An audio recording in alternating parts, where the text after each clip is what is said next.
just because we're going to run out of time, but U Pandita was a student of Mahasi, but U Pandita concentration was a big deal. A lot of deep focus, a lot of deep concentration, eradicating the kilesas, the hindrances, were a big part of that practice. Sustained thought, and then jhanas. U Pandita was big on the jhanas, and so that sort of shifted. When we talk about, again, getting into our lineage and our teachers, I don't know who you guys consider our teachers, but when I'm talking about Guy Armstrong, I'm talking about Gil Fronsdal, I'm talking about Harold Wilson, I'm talking about the gangster OGs of the American Insight tradition, and who their teachers were. That U Pandita became a big. They all went through different trends, and then U Pandita became the big trend, and then they were all studying jhanas, right? And so rapture, and big into like PT, and like having all of the experiences, knowing how to go in and out of them, really playing with the jhanas was a big deal. And then now, U Pandita just died like a couple months ago. And everyone's moved on to meditation, which is great. For Dzogchen is really big. Guy Armstrong considers himself a Dzogchen practitioner, which is a Vajrayana practice. Again, the encouragement to play with other stuff. Noah recently was actually asked to go study Zen for a little while, because if we get complacent in what we're doing, we have to ask ourselves this question. Well, what happens? Do we stop seeing clearly? And then, if I think about working with not the Meaningful Life, but the other class, you probably can't do too much choiceless awareness. It would probably be really unskillful, right? Is it technique? Yeah, maybe. Like, is that too groundless? Is it too... It's in Shinzen system, there's training in that. So I've always done it. So when you're working with the addiction process people who, do you feel like clarity of having something to land on is helpful and important? I teach concentration because in my experience of teaching here, people didn't have enough concentration to do Vipassana. Yeah, That's why I teach it. But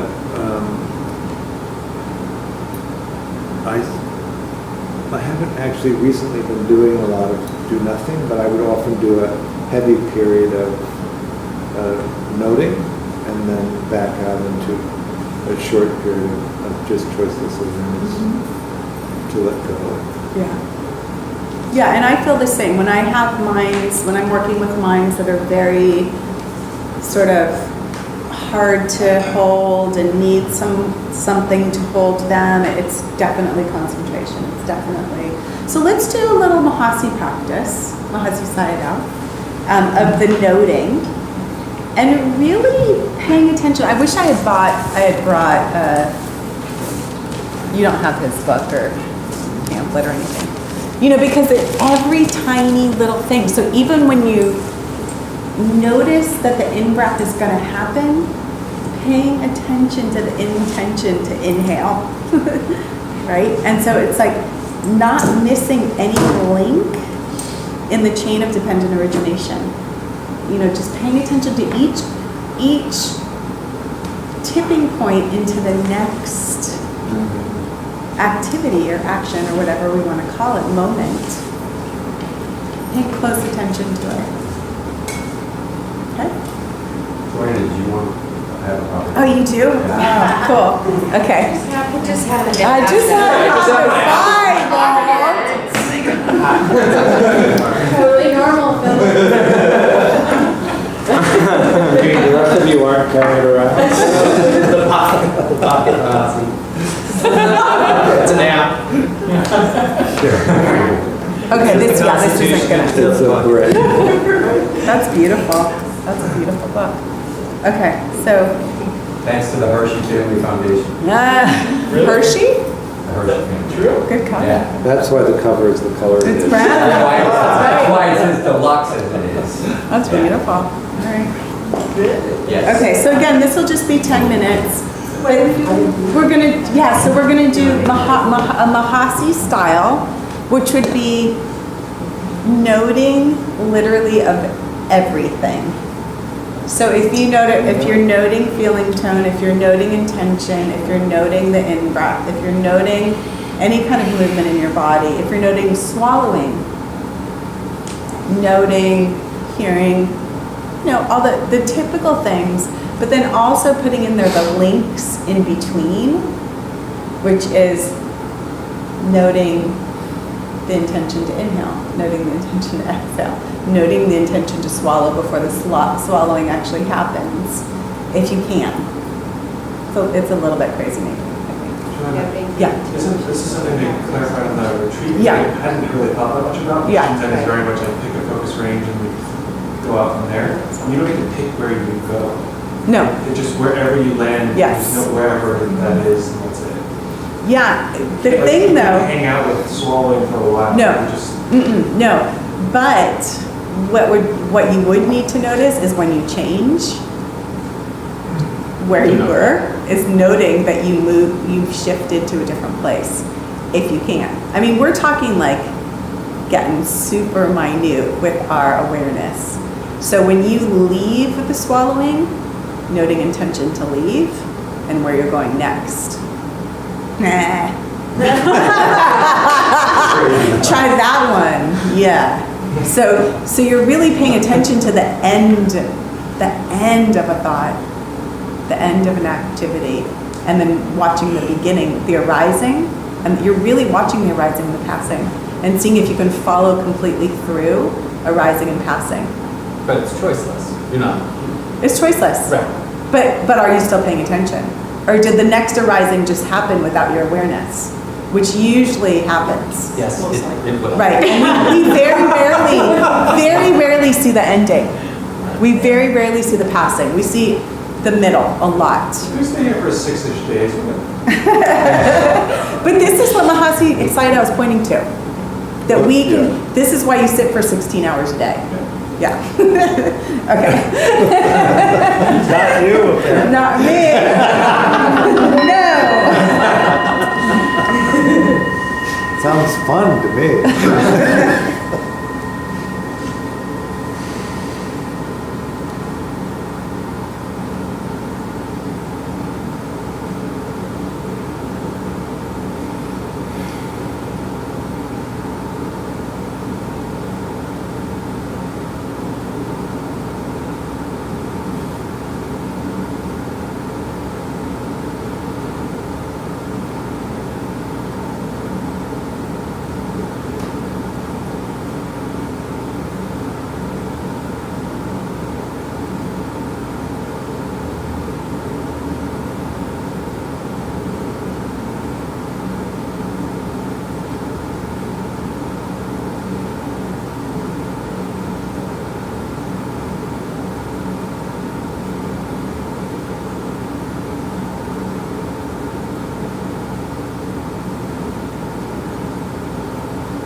So how was that? Relaxing. It was. Yeah, relaxing. totally great for me.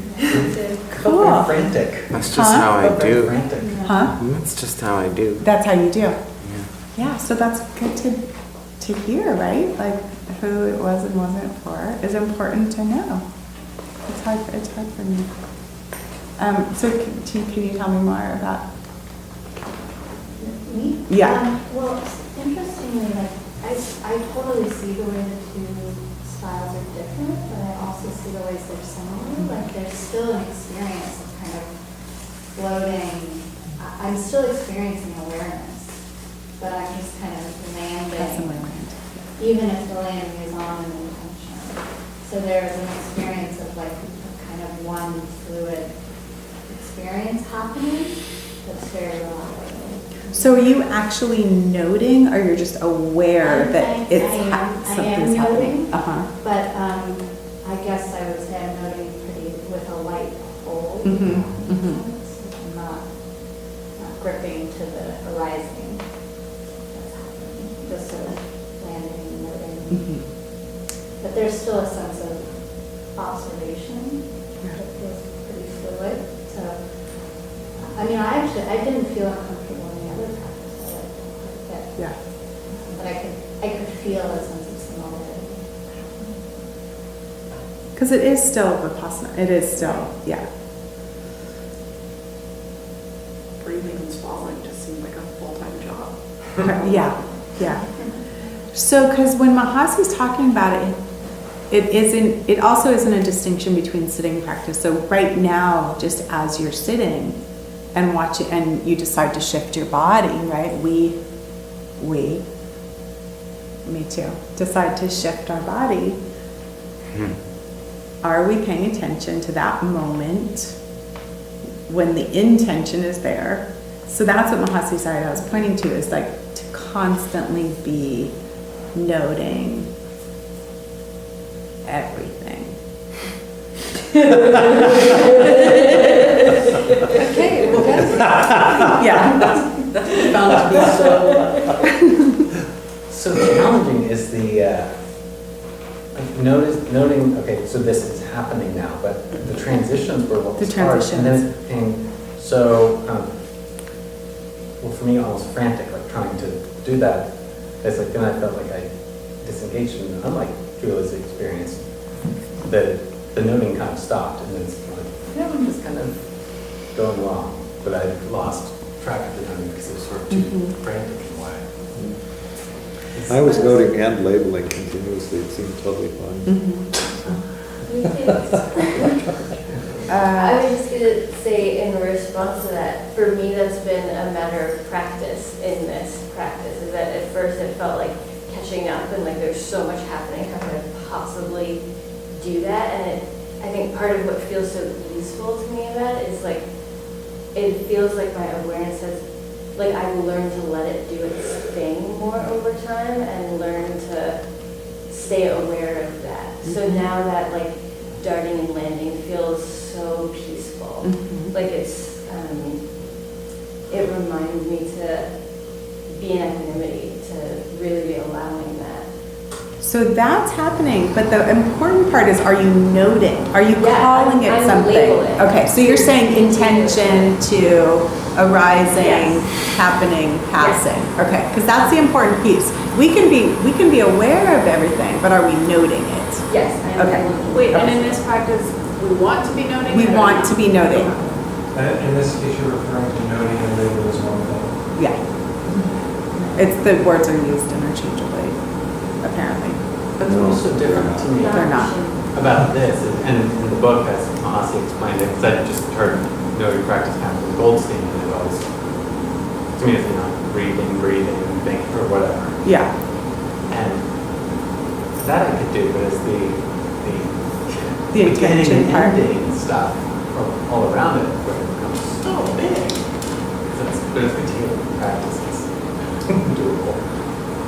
Joanna, can you say something about choiceless and intention, I think I'm a little tangled up, because you used the example like with swallowing, don't stay there, let the next thing come, but we're supposed to be just letting the next thing come, but also noting our intention. So the intentionality, to me, it's like I'm not just letting the next thing come, I'm choosing or seeking what next thing that could come am I gonna note? Right, so what, from my understanding, what's being pointed to is before anything happens, there's a mind moment that's aware that it's going to happen, right? It takes a lot of attention. So that's what I'm talking about around intention. So there's so many different words that get used, right, in different language, and so right before, so let's say even your hand right now, I don't know that you're aware that you're moving your hand, but you are.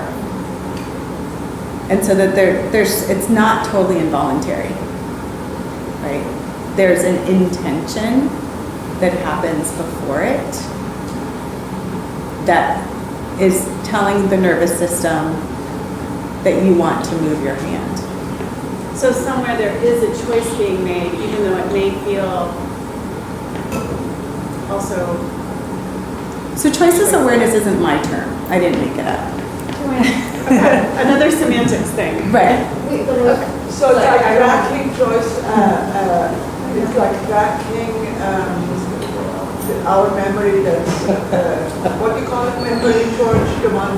Which, Procedural. Yeah, procedural memory, right? I can't even begin to tell you what I could hear over. You have to talk Wait, louder. wait. But you can't hear the air. So just going back to choiceless awareness is basically following whatever you notice strongest. That's the simplest way that I can say that. Following whatever you notice the strongest in each moment is what would be choiceless awareness. Thank you. It's not different in the Mahasi. It's just that in Mahasi, he says that there's an awareness of the choice in some sense that you're making to go. The one that I think is the best to understand is that choice precedes getting caught up in thinking and losing the meditation. So you could pay attention to that and then choose not to do that if you wanted to. But it's being aware in that moment. Maybe the way it would be is you're looking at internal visual thinking, and then you notice that the mind is tending toward a feeling state. And does the mind then go to the feeling state? Then you're in the feeling state, and then you notice that the mind is heading toward thinking of some kind, or auditory, and then you notice that the mind then goes to auditory. So you're paying attention to this flow of sensing experience. Noting and labeling. Noting is the attention. Labeling is actually creating a word in the mind. But you'll notice when you really get into a flow of noting, you can't possibly label because it takes too much time. And so you're just moving from one thing to the next, to the next, to the next. The term is karnika samadhi, or momentary concentration. Concentration. Gigi, you have your hand up. Well, I was actually going to say the time-consuming thing, like you were saying, like awareness and noting and all of those things. For me, one takes more time than the other, and like actually noting, like labeling something as opposed to just the awareness of it feels more exhausting to me because the amount of time that it takes to actually name something every time it comes up. But to break it down, when I had done this with you before, and it was like a more beginner version, we did it in a walking meditation. So in a walking meditation, to pay attention to your intention is what you said. Attention to the intention was a lot easier when it was already slowed down for you because it takes time to move. Right. You know, so if you were to like break it down all that far, actually it's bigger to do walking. I think maybe it explains a little bit of your question. Yeah. And so that's why we're being asked to do something that's pretty microscopic. You know, when we're doing this, it really is a a test, it's a lab. We're looking at the laboratory of the mind. And so I think what a lot of these practices are calling to, especially, you know, imagining if all you have to do all day for years is sit and watch your mind in a forest with nothing else to do and no distractions.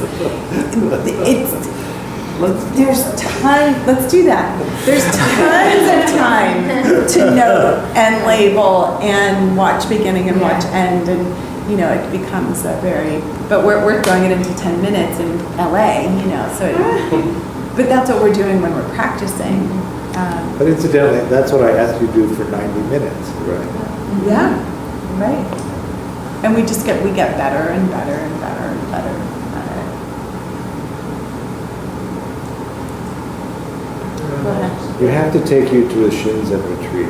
I've been to a Shinzen retreat. Have you? Yes, I was with Shinzen before I met Noah. Nobody has talked about soaking in, we also have to soak in, right, what we label. Well, the momentary noting is to know where your attention is and to have the experience of it. That's what Mahasi typically says. To know what it is and to have the experience of it. That's good. I was just gonna say, the biggest challenge with this practice has been coming from a place where it was so effortful that my experience was so distorted by the effort, and slowly realizing that and backing out to a place where things were able to happen the way they would if I wasn't able to. That just took a long time. And some of these other practices that are so much looser, sometimes illuminate the ways I've fallen from that. Oh yeah, I'm not clear right now, but this is what I'm doing. Yeah, so I'm gonna, from off of what you said, I'm gonna move into the sort of Sayadaw Tejaniya thing, and we are gonna do a walking practice. Because one of the things that Carol Wilson, who is now, she said she feels like her brain has gotten flabby since she's been studying with the Tejaniya, and that she sometimes needs to go back to concentration to sort of tighten the mind again. So, because Tejaniya, he was a lay person, and he has a son, and was a householder, and had a shop in the marketplace, and he started practicing in his 30s, and he would practice at his market. You know, he had like at a bazaar, right? He had a booth at a bazaar or whatever, and he would sit with his eyes open. And he said he never, ever, ever stopped practicing. So when you go on Tejaniya's retreats, there's no bells, there's no Dharma talk, there's no, there's meal times, but that's the only thing that's timed. You sit as long as you want, you walk as long as you want, you can talk. There's a designated talking place, but you can talk. Because practice is never meant to end. It's not only when you're sitting. It's not only when your eyes are closed. You are always, continuity of practice is always there. And so that's how he used to practice, was at work with his eyes open, and he would be meditating. He's like, I was meditating. And someone would come to buy something, and I was still meditating. And someone would come to talk to me, and I was still meditating. And he said he never stopped meditating. Is he still going? He's still meditating. Is he still teaching retreats? Yeah, I just did one last year. He's going to one, I just did one last year. Yeah, he's in his 40s. He's late 40s. In the States, does he do them? No, Yeah. he's older. He's older than that? Mine is 50. He's so old. He looks very young. I just sat with him at Spirit Rock last year. Oh, really? Yeah. So he does Spirit Rock IMS back and forth. He was in Switzerland. You saw him in Switzerland this year? Yeah, Yeah. So yeah, he's touring all the time. Yeah, meditating. And meditating all the time. He's meditating on the I can't believe that you all of you have missed my instruction to be continuously meditating.